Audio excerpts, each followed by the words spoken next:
Frères et sœurs, en cette journée qui s'achève, cette journée mémorable,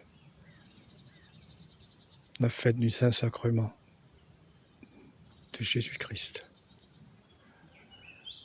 Que la paix, l'amour, la joie, l'allégresse, la miséricorde de Dieu soit avec vous, frères et sœurs.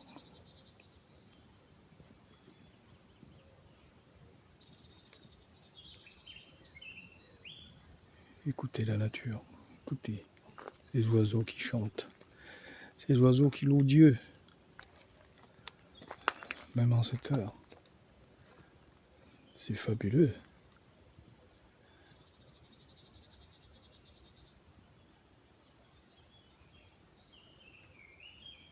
Ah oui, Seigneur, ta présence, Jésus, ta présence parmi nous. Nous t'adorons, nous te bénissons, nous te rendons grâce, mon Dieu, pour tout ce que tu mets entre nos mains, Seigneur. Viens, Jésus, par ta grâce, guérir tous nos frères et sœurs, tous ceux qui sont dans le besoin. Par ta présence, Dieu d'amour, purifie-nous, aide-nous à te percevoir, Jésus, en tout moment, en toute heure, en tout temps, et vivre par toi, avec toi et en toi. Merci pour tout ce que tu mets entre nos mains, Jésus.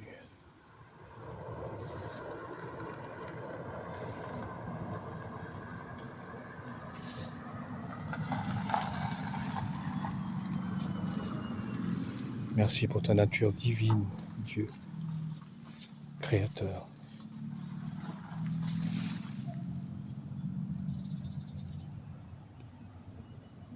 Regardez ça, frères et sœurs.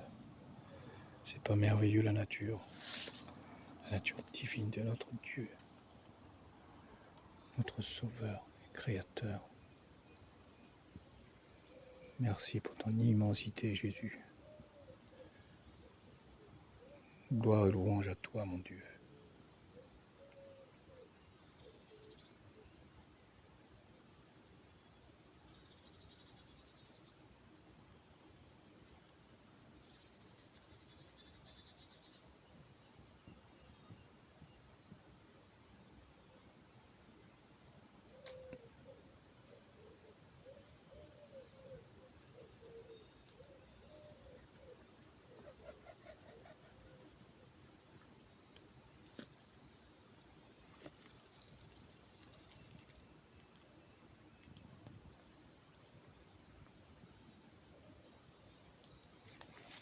Frères et sœurs, comme à l'accoutumée, je vais vous faire découvrir un extrait de l'évangile tel qu'il m'a été révélé de Maria Valtorta, mes frères et sœurs. Bien sûr, cette œuvre que Dieu nous a donnée à travers Maria Valtorta.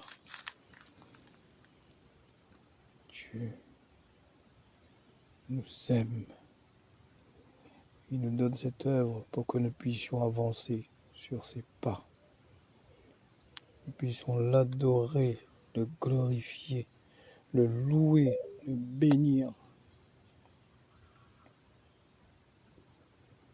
L'œuvre de Maria Valtorta qui est gorgée de leçons de vie, frères et sœurs.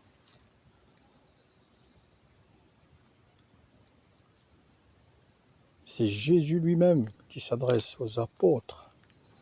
Et les apôtres sont là, en chair et en os, avec Jésus, tout au long de son parcours, de sa vie terrestre. L'homme-Dieu, qui s'est fait homme, le Verbe incarné de Dieu.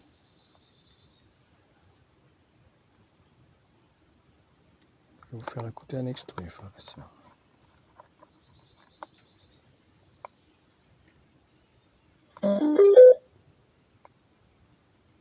Dans l'Oliveraie, je vois Jésus avec Pierre, André, Jean Jacques, Philippe, Thomas, Barthélemy, Jude Thaddée, Simon et Judas l'Iscariote, et le berger Joseph, qui sortent de sa maison et vont hors de Nazareth, mais dans le voisinage immédiat, sous un bosquet d'oliviers. Il dit : Venez autour de moi. Pendant ces mois de présence et d'absence, je vous ai pesé et étudié. Je vous ai connu et j'ai connu le monde par expérience humaine. Maintenant, j'ai décidé de vous envoyer dans le monde. Mais avant, je dois vous instruire pour vous rendre capable d'affronter le monde avec la douceur et la sagacité, le calme et la constance, avec la conscience et la science de votre mission. Ce temps de fureur solaire qui empêche de longues pérégrinations en Palestine, je veux l'employer à vous instruire et à former en vous des disciples. Comme un musicien, j'ai senti ce qu'il y a en vous de discordant, et je viens vous donner le ton pour l'harmonie céleste que vous devez transmettre au monde en mon nom. Je retiens ce fils, et il montre Joseph, car je lui délègue la charge de porter à ses compagnons les paroles pour qu'il se forme là un noyau solide qui ne m'annonce pas seulement en faisant connaître mon existence, mais les caractéristiques les plus essentielles de ma doctrine. Je commence par vous dire qu'il est absolument nécessaire que vous vous aimiez et fusionniez ensemble. Qu'êtes-vous ? Des hommes de toute classe sociale, de tout âge et de toute région. J'ai préféré prendre des gens qui sont vierges en matière de doctrine et de connaissance, car je pénétrerai plus facilement en eux avec ma doctrine. Par ailleurs, vous êtes destinés à évangéliser des gens qui seront dans l'ignorance absolue du vrai Dieu. Je veux qu'en vous souvenant de leur primitive ignorance de Dieu, vous ne les dédaigniez pas et les enseigniez avec pitié, vous rappelant avec quelle pitié je les ai enseignés. Je sens venir en vous une objection. Nous ne sommes pas des païens, même si nous n'avons pas de culture intellectuelle. Non, vous ne l'êtes pas.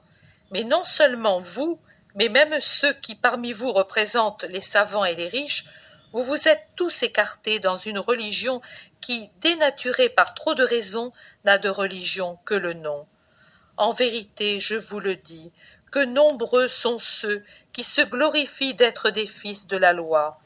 Mais les 8/10 d'entre eux ne sont que des idolâtres qui ont embrouillé dans les nuages de 1000 petites religions humaines la vraie, la sainte éternelle loi de Dieu d'Abraham, de Isaac et de Jacob. Aussi, en vous regardant l'un l'autre, et vous aussi, pécheurs humbles et sans culture, et vous qui êtes marchands ou fils de marchands, officiers ou fils d'officiers, riches ou fils de riches, vous puissiez dire : nous sommes tous pareils, tous nous avons les mêmes lacunes, et tous nous avons besoin du même enseignement. Frères en nos défauts personnels ou nationaux, nous devons désormais devenir frères dans la connaissance de la vérité et dans l'effort pour la mettre en pratique. Voici, frères, je veux que ce soit là le nom que vous vous donniez l'un l'autre et que vous vous considériez comme tels. Vous êtes comme une seule famille. Quand est-ce qu'une famille est prospère et que le monde l'admire ? Quand on y trouve l'union et la concorde. Si un fils devient l'ennemi de l'autre, si un frère nuit à l'autre, est-ce que la prospérité de cette famille peut jamais durer ? Non. C'est en vain que le père de famille s'efforce de travailler, d'aplanir les difficultés et de s'imposer au monde. Ses efforts restent sans résultat, car les ressources s'effritent, les difficultés augmentent. Le monde se moque de cet état de procès perpétuel qui émiette les affections et les biens, qui uni était puissant contre le monde, en un tas de petits, de mesquins intérêts contraires, dont profitent les ennemis de la famille pour en accélérer toujours davantage la ruine. Qu'il n'en soit jamais ainsi parmi vous. Soyez unis, aimez-vous pour vous apporter une aide mutuelle. Aimez-vous pour enseigner à aimer. Observez, même ce qui nous entoure nous enseigne cette grande force. Regardez cette tribu de fourmis qui accourt tout entière vers un endroit. Suivons-la et nous découvrirons la raison de leur concours qui n'est pas inutile, vers un point déterminé. Voilà, une de leurs petites sœurs a découvert avec ses organes minuscules, invisibles pour nous, un grand trésor sous cette large feuille de radis sauvage. C'est un morceau de mie de pain tombé peut-être des mains d'un paysan venu pour soigner ses oliviers, ou bien des mains d'un voyageur qui s'est arrêté à l'ombre pour prendre sa nourriture, ou bien encore de celles d'un bambin joyeux courant sur l'herbe fleurie. Comment pouvait-elle à elle seule traîner dans sa tanière ce trésor 1000 fois plus gros qu'elle? Et voilà, elle a appelé une sœur et lui a dit « Regarde et cours vite dire aux sœurs qu'il y a là de la nourriture pour toute la tribu et pour plusieurs jours.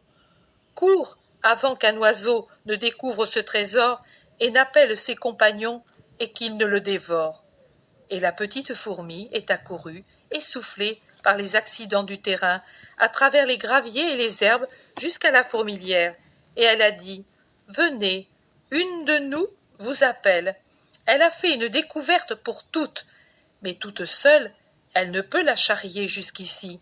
Venez, et toutes, même celles qui, fatiguées du travail fait pendant toute la journée, se reposaient dans les galeries de la fourmilière, sont accourues, et même celles qui étaient en train de ranger les provisions dans les chambres de réserve. Eh oui, frères et sœurs, qu'est-ce que c'est beau, ce passage-là. Jésus nous donne cette leçon de vie. Eh bien, qu'est-ce qu'il nous dit? Qu'est-ce qu'il nous dit dans ce passage? Il faut s'entraider. Il faut s'aimer les uns les autres. Aimez-vous les uns les autres. Soyez unis. Nous tous, nous sommes les membres du corps du Christ. Il faut que nous soyons unis, frères et sœurs. Aimez-vous les uns les autres. Je vous fais découvrir en même temps, frères et sœurs, ce que Dieu nous a donné dans notre domaine. Voyez cet arbre-là. Voyez, admirez. C'est un arbre qui n'a jamais poussé comme autant. Autant de fleurs merveilleuses. Regardez ça.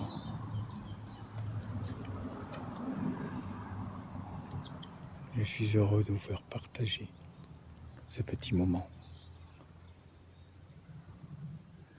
N'est-ce pas merveilleux, tout ce que Dieu nous donne, tout ce qu'il met devant nos yeux, sa création.